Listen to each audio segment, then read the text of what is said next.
Very good morning to all the dear students. In this video, we will talk about the firing order. Now, first of all, we have to know what is a firing order. Firing order is the term which is used in the multi-cylinder engines. We have to know this first of all.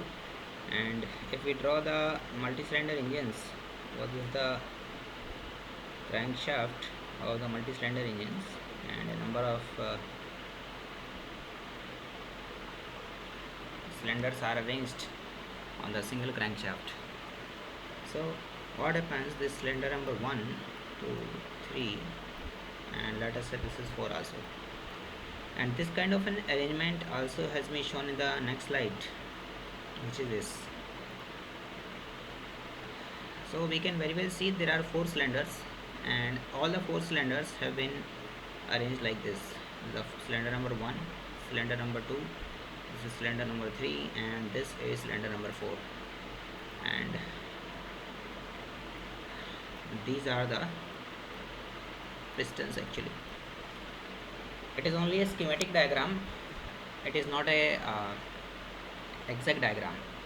So first of all, we have to remember that the term firing order is used in the multi-cylinder engines, and it is actually the order in which the various cylinders of the multi-cylinder engines are going to fire. They are going to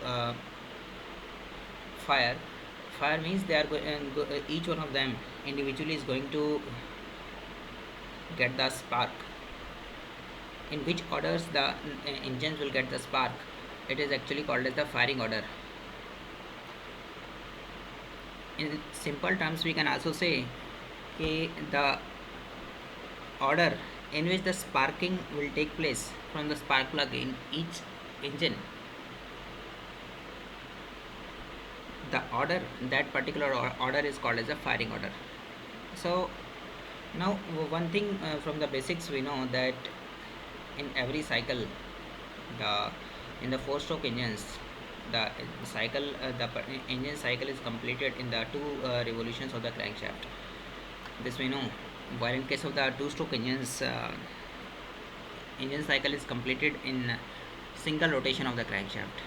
Now considering the 4 cylinder engine, the spark plug must spark at least once in the 2 revolutions of the crankshaft, or in the 2-stroke engines it must fire every revolution of the crankshaft. Now we can also see the ignition system must fire spark plug for every 180 degree of the crank rotation. For a 6-cylinder engine, the time available is still less. So now we can very well see that in case of the 4-stroke engines, 4-cylinder engines, the ignition system must fire spark plug for every 180 degree of the crank rotation.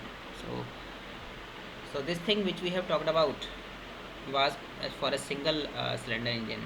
However, for a 4-cylinder engine, the things become slightly complicated, and this order, particular firing order, is determined by the 3 factors, and they are engine vibrations, engine cooling, and the development of the back pressure. So how these things affect the engine vibrations, let us discuss them one by one. And the first one is the engine vibrations. So what happens when a engine starts vibrating, and how the engine vibrations actually affect the firing order, we shall see it. So for this we shall move to the next slide, and we can see that in this situation, this is actually the schematic arrangement of the 4-cylinder engines. Cylinder number 1, 2, 3 and 4. Now what is there when cylinder number 1 fires? So the piston moves down, and there is actually a torque or a moment which the bearings at A and B, they have to face. So the load taken up by the bearings A will be F into F cross A, and the load taken up by the bearing B will be F into B, because B is the distance from the point of application of the force F to the bearing B, while A is the distance from the point of application of the force F. This is the force F. to the bearing A. So these are the load in terms of the moment which the bearings are going to face.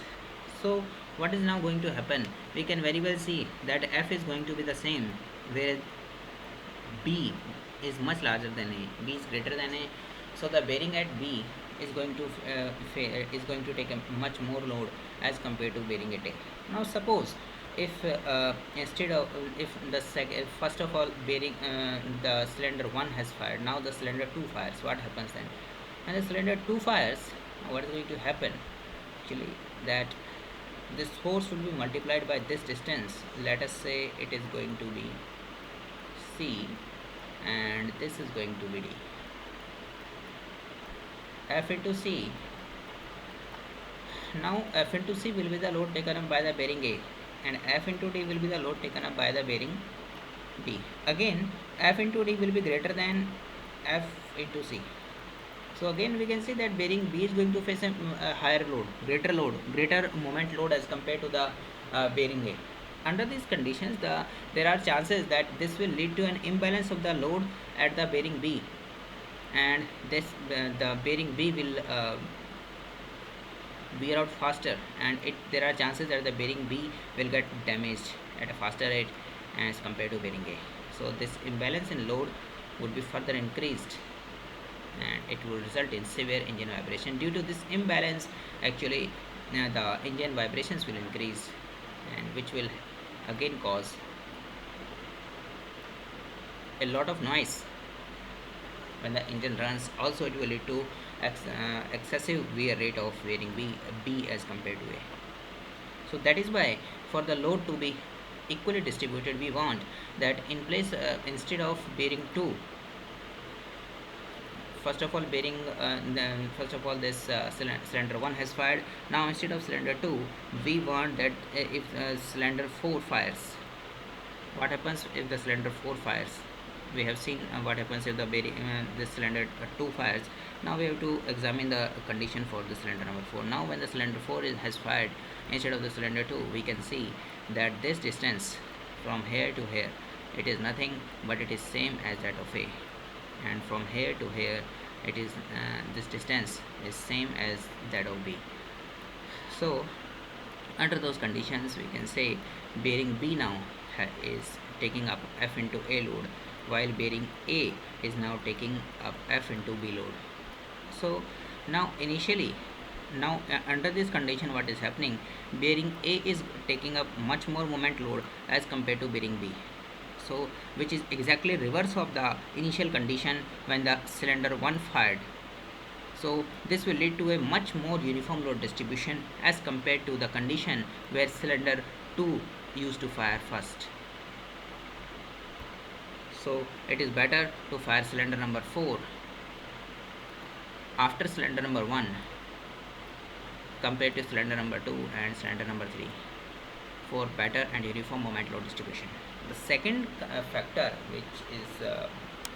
which determines the engine cooling, which determines the firing order, is engine cooling. Now the question arises that how the engine cooling actually affects the firing order. For this, again we have to go to the same diagram.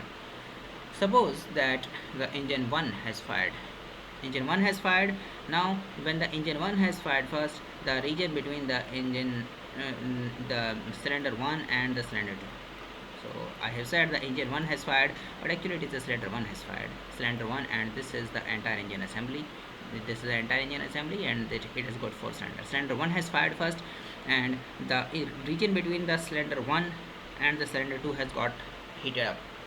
Now what happens when the cylinder 2 of this engine has fired up? Now this region will get overheated. Again when the cylinder 2 has fired, this region will the region between cylinder 1 and 2 and cylinder 2 and 3, this also will get heated up. So since these two regions have got heated up, but since this region, the region between cylinder 1 and 2, was already heated up because of the fire of the first cylinder, so this region will get overheated now. Now the task of the cooling system will be more enhanced, it will be increased, there will be more burden on the cooling system